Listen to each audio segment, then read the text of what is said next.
Shalom saudaraku yang terkasih dalam Yesus Kristus.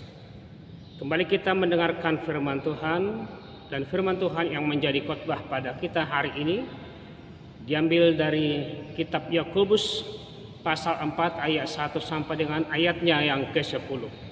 Saya baca bagi kita keseluruhan Yakobus 4 ayat 1 sampai 10. Demikian firman Tuhan. Dari manakah datangnya sengketa dan pertengkaran di antara kamu? Bukankah datangnya dari hawa nafsumu yang saling berjuang di dalam tubuhmu? Kamu mengingini sesuatu, tetapi kamu tidak memperolehnya, lalu kamu membunuh. Kamu iri hati, tetapi kamu tidak mencapai tujuanmu. Lalu kamu bertengkar dan kamu berkelahi. Kamu tidak memperoleh apa-apa karena kamu tidak berdoa. Atau kamu berdoa juga, tetapi kamu tidak menerima apa-apa karena kamu salah berdoa. Sebab yang kamu minta itu hendak kamu habiskan untuk memuaskan hawa nafsumu. Hai kamu orang-orang yang tidak setia, tidakkah kamu tahu bahwa persahabatan dengan dunia adalah permusuhan dengan Allah? Jadi barang siapa hendak menjadi sahabat dunia ini, ia menjadikan dirinya musuh Allah.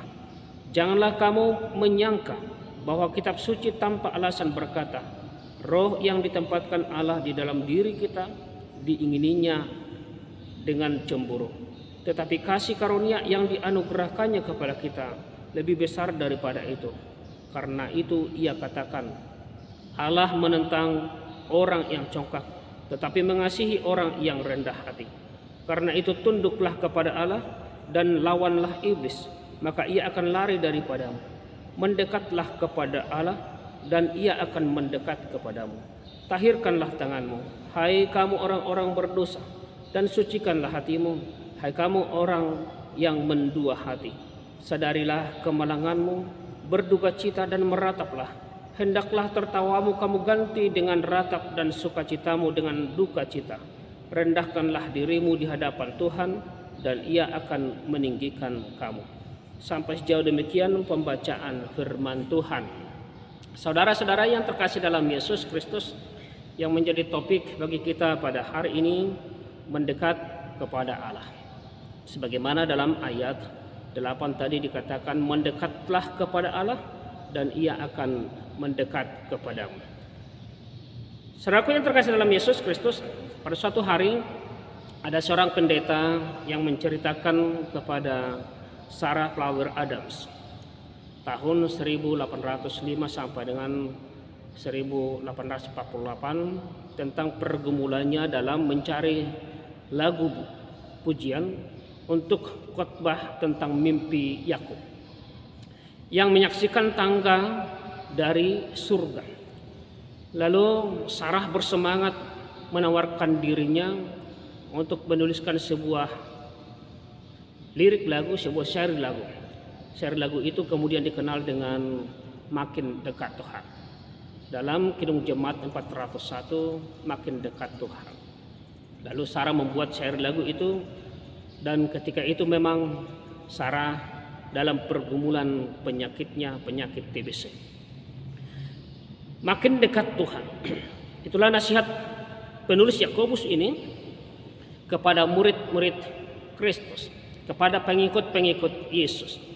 Dan itu jugalah yang menjadi nasihat pada kita pada hari ini dalam kehidupan kita, menjalani kehidupan kita, bahwa di sepanjang hidup kita, perjalanan hidup ini, kita harus mendekat kepada Allah. Dan memang saudaraku yang terkasih dalam Yesus Kristus, pengalaman hidup ini mestinya akan membuat kita semakin dekat kepada Allah, semakin akrab kepada Allah. Dengan banyaknya masalah, banyaknya pergumulan yang mungkin menerpa kita, yang mungkin kita hadapi, maka kita seharusnya juga mendekat kepada Allah. Dan tentunya orang yang dekat kepada Allah yang bisa merasakannya. Orang yang dekat kepada Tuhan itu, dia bisa merasakan Tuhan, mengalami Tuhan. Dan Tuhan yang Maha Kasih pun mendekat kepada umatnya dan menolong dan dalam menghadapi tantangan, persoalan pergumulan dalam kehidupan ini. Makin mendekat kepada Tuhan, sesungguhnya berarti bersikap mengerahkan hati kita kepada Tuhan dan mengutamakan kehendak Allah dalam kehidupan kita. bukan mengutamakan kehendak pribadi, kehendak dirinya sendiri. Saudara-saudara, dengan berbuat demikian, maka oleh pertolongan Roh Kudus, yakinlah kita pun akan berdaya, kita pun akan berjaya dalam menjalani kehidupan. Sebab Ia akan mendekat padamu, kata firman Tuhan. Makin mendekat kepada Tuhan, menunjukkan sikap kita akan semakin merendah hati, tidak congkak, tetapi rendah hati dalam kehidupan itu. Penulis Yakobus menegaskan, orang yang merendahkan hatinya di hadapan Tuhan akan ditinggikan. Dalam ayat 10 tadi firman Tuhan mengatakan, dalam ayat 10 katakan, rendahkanlah dirimu di hadapan Tuhan dan Ia akan meninggikan kamu. Saudaraku yang terkasih dalam Yesus Kristus, nasihat penulis Yakobus ini pada akhirnya hendak mengajak kita untuk memeriksa diri kita, mengoreksi diri kita. Kepada siapa sesungguhnya hati kita mendekat? Kepada siapa kita sesungguhnya setiap hari, setiap saat mendekat? Bukankah pemazmur berkata di dalam Mazmur 62 ayat 2 dikatakan, hanya dekat Allah saja aku tenang. Pemazmur dalam kehidupannya dia merasakan ketenangan kalau dia dekat dengan Allah. Ayat 8a dikatakan tadi, mendekatlah kepada Allah dan Ia akan mendekat kepadamu. Saudara yang terkasih dalam Yesus Kristus, Tuhan itu hanya sejauh doa, kata syair lagu itu. Artinya Dia sangat dekat dengan kita. Tapi bila kita ingin mendekat kepada Tuhan, agar Ia mendekat kepada kita, maka kita harus berusaha keras untuk apa? Untuk mencari Tuhan. Untuk selalu berusaha mencari Tuhan dalam kehidupan kita. Ketika Asarya bin Obed dihinggapi oleh Roh Tuhan, ia segera menemui Asa, Raja Yehuda.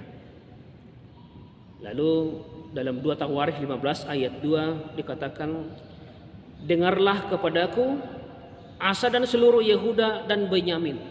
Tuhan beserta dengan kamu bila kamu beserta dengan Dia. Bila mana kamu mencarinya, Ia berkenan ditemui olehmu. Tetapi bila mana kamu meninggalkannya, kamu akan ditinggalkannya. Jadi untuk mendekat kepada Tuhan itu kita harus mencari Dia dengan sungguh-sungguh, dengan segenap hati kita. Kedekatan seseorang dengan Tuhan akan menghasilkan sukacita yang luar biasa, dan itu pasti, sebab Dia akan memberikan apa yang kita inginkan karena kedekatan kita dengan Tuhan itu. Karena itu Daud berkata dalam Mazmur 37 ayat 4 dikatakan, bergembiralah karena Tuhan, maka Ia akan memberikan kepadamu apa yang kamu inginkan, apa yang diinginkan hatimu. Bergembiralah karena Tuhan, maka Ia akan memberikan kepadamu apa yang diinginkan hatimu. Saudara yang terkasih dalam Yesus Kristus, Daud memiliki hubungan yang sangat akrab, yang sangat karib dengan Tuhan, sehingga ia mengalami pengalaman-pengalaman yang luar biasa bersama dengan Tuhan. Daud merasakan bahwa di setiap kesesakan yang dia rasakan, yang dia alami, pertolongan Tuhan sangat terbukti, selalu menolongnya, menuntunnya, mengeluarkannya dari masalah itu. Karena itu Daud memberikan nasihat, serahkanlah hidupmu kepada Tuhan dan percayalah kepadanya dan Dia akan bertindak. Ia akan memunculkan kebenaranmu seperti terang dan hakmu seperti siang. Dalam Mazmur 37 ayat 5 sampai dengan ayat 6. Saudaraku yang terkasih dalam Yesus Kristus, ada beberapa hal yang menghalangi orang tidak dekat kepada Tuhan, tidak bertemu dengan Tuhan. Yang pertama, kesibukan. Yang kedua, harta. Dan yang ketiga itu keterbatasan kita. Kita boleh melihat pengalaman ini dari pengalaman Zakheus. Zakheus walaupun ia sibuk, punya harta, dia punya keterbatasan fisik, tetapi semuanya itu tidak menjadi penghalang untuk mencari Yesus. Sebagaimana banyak orang karena sibuk, karena harta, karena keterbatasan, maka tidak bertemu dengan Tuhan Yesus. Tapi Zakheus sungguh sangat berbeda. Walaupun dia punya kesibukan, punya harta, punya keterbatasan, itu tidak menjadi penghalang untuk bertemu dengan Yesus. Usahanya berbuah hasil, Yesus menemui dia. Bukan hanya bertemu, tapi Yesus datang bertamu ke rumahnya. Dan luar biasa, Yesus memberkati dia. Dalam Lukas 19 ayat 9 dikatakan, Kata Yesus kepadanya, hari ini telah terjadi keselamatan kepada rumah ini karena orang ini pun anak Abraham. Yesus menemui Sakeus di rumahnya. Saudara-saudara yang terkasih dalam Yesus Kristus, banyak sekali orang terlalu terpengaruh dengan masalah yang dialami dan juga persoalan-persoalan yang terjadi di sekitarnya sehingga mereka kehilangan damai sejahtera dan sukacita. Akibatnya mereka mulai lupa untuk hidup dekat dengan Tuhan, lupa untuk hidup akrab dengan Tuhan, malah kian menjauh dari Tuhan dan semakin terbelenggu oleh rasa khawatir, terbelenggu oleh rasa takut dalam hidupnya. Ingat saudaraku, barang siapa yang lengah akan menjadi sasaran empuk si iblis itu. Iblis yang selalu berjalan berkeliling sama seperti singa yang mengaum-ngaum, kata Petrus, yang mencari orang yang dapat ditelannya. Petrus 5 ayat 8 itu. Maka mereka akan semakin lemah. Iblis selalu masuk ke dalam hati seseorang dengan melepaskan panah ketakutan, panah kekhawatiran, panah ketidakpercayaan, sehingga kita selalu menjauh dari Tuhan dan tidak dekat dengan Tuhan itu. Dunia saat ini yang dipengaruhi dengan ketakutan dan kadang-kadang orang Kristen pun merasa takut. Banyak ketakutan. Jujur kita akui saudaraku, adalah mudah bagi kita terjatuh dalam perasaan takut karena seringkali pandangan mata kita selalu tertuju pada keadaan yang sedang terjadi. Sehingga kita merasa cemas, merasa takut dalam kehidupan kita. Saudara-saudara yang terkasih dalam Yesus Kristus, ketakutan akan lenyap bila kita segera mendekatkan diri kepada Tuhan. Dan bukan hanya ketakutan itu yang lenyap, tapi hidup kita akan selalu diberikan kekuatan. Kesegaran hidup ini selalu ada dalam kehidupan kita kalau kita mendekat kepada Tuhan. Mendekatlah kepada Allah dan Ia akan mendekat kepadamu. Tahirkanlah tanganmu, hai kamu orang-orang berdosa. Sucikanlah hatimu, hai kamu orang yang mendua hati. Amin.